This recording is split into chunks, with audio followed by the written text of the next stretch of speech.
من الرئيس الروسي فلاديمير بوتين لحضور احتفالات عيد النصر الروسية كضيف شرف من بين أكبر وأهم القادة والزعماء حول العالم.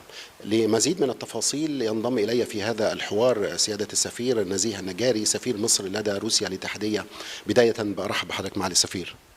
أنا برحب بحضرتك في موسكو وفي سفارة مصر في موسكو. أهلا بحضرتك. معالي السفير، بداية لو نطلع المشاهد الكريم على أهمية هذه الأعياد الوطنية في روسيا، وماذا تعني دعوة السيد الرئيس لحضور هذه الاحتفالات كضيف شرف؟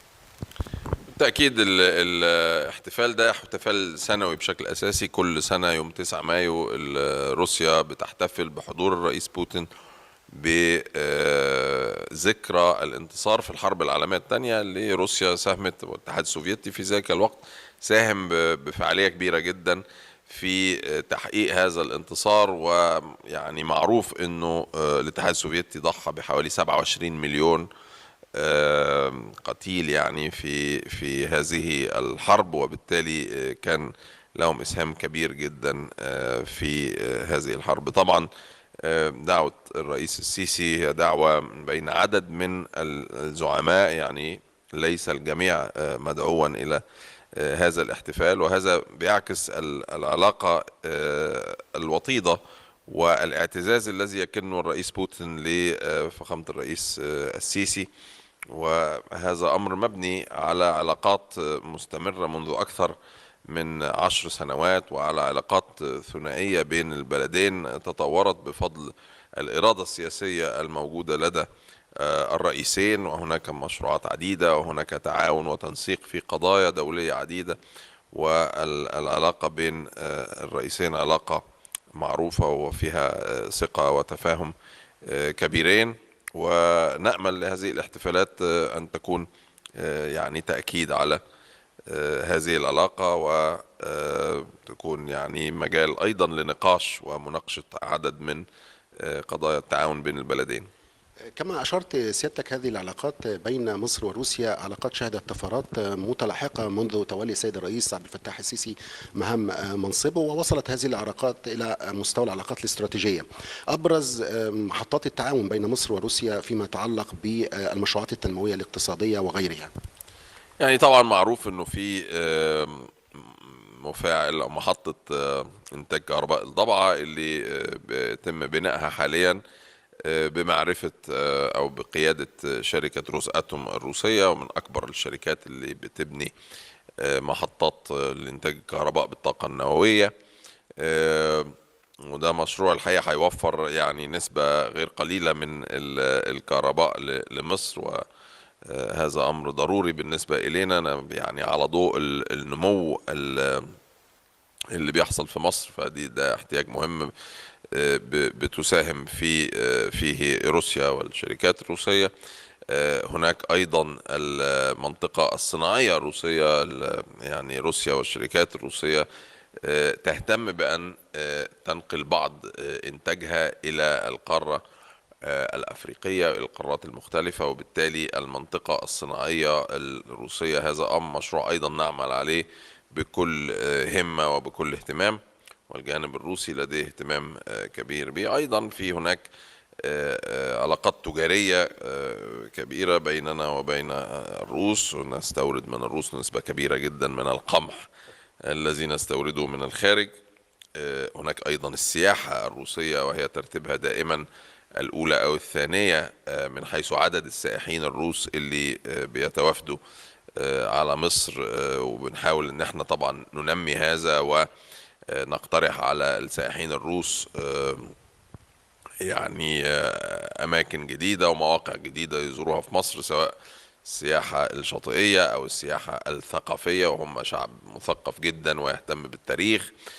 وبالتالي مجالات العلاقات بين البلدين واسعة، وتقريبا تشمل كل القطاعات الاقتصادية والثقافية والتنموية بيننا وبين روسيا. وده بيتم في جو من الثقة والإرادة السياسية لدى الطرفين للتعاون ولتطوير العلاقة التاريخية القائمة منذ الخمسينيات والستينات على أقل تقدير.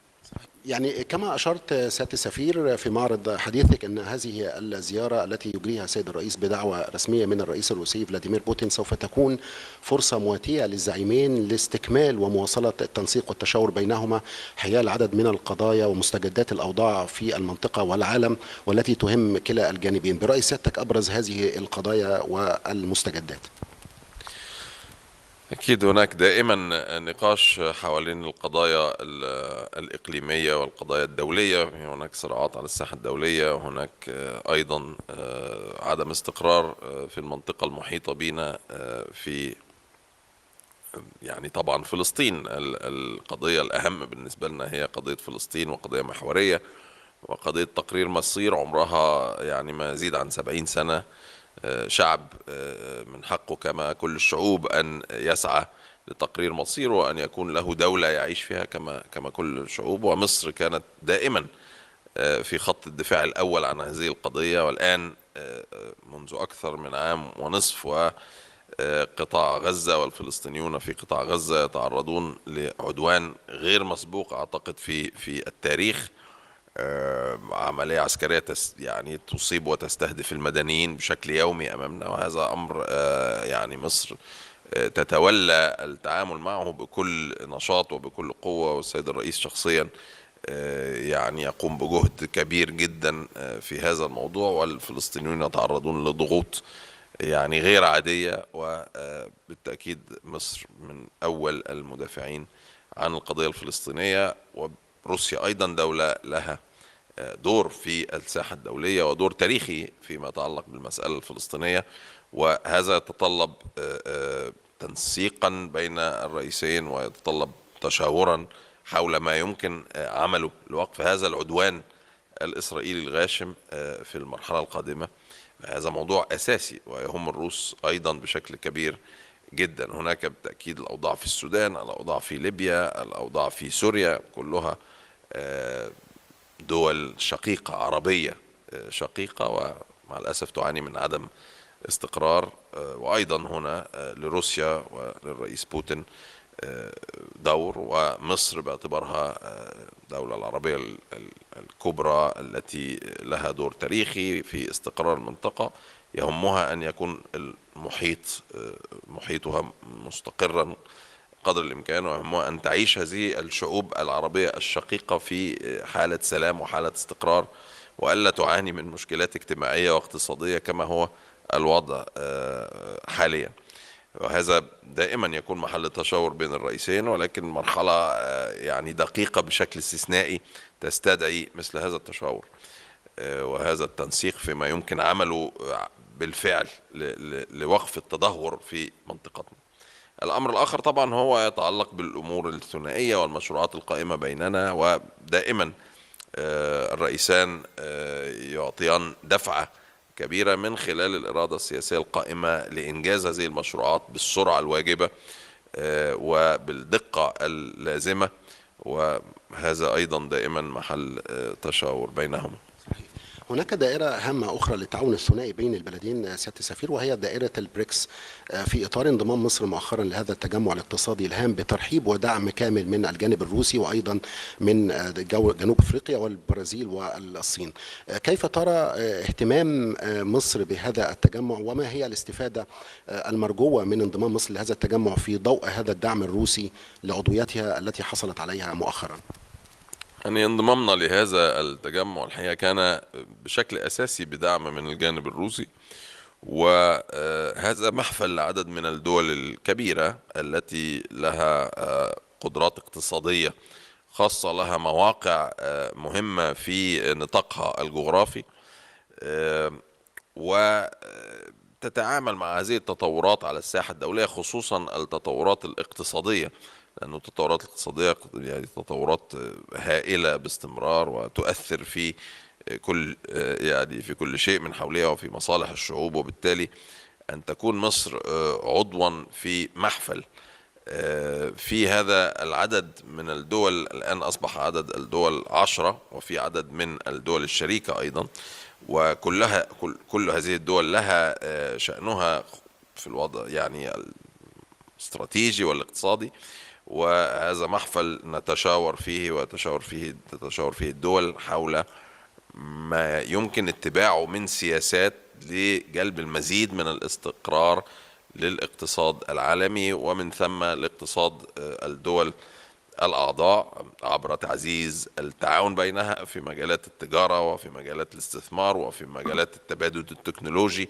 والحقيقة أنه هو نطاق مفتوح لكل القطاعات اللي ممكن تحقيق استفادة فيها متبادلة. احنا في عالم الآن يتعامل مع الذكاء الاصطناعي، وهناك يعني تغيرات سريعة جدا في منظومة الاقتصاد الدولي، وهذا يعني بالتأكيد يتطلب أن نتشاور مع دول كثيرة على الساحة الدولية، ولكن من بينها مجموعة الدول التسعة، لأنه مصر هي يعني احنا 10 دول الآن في البريكس، ففي 9 دول أخرى موجودة معانا، 9 دول رئيسية منها الصين وروسيا، ولكن أيضا دول من منطقتنا القارة الأفريقية، دول عربية شقيقة.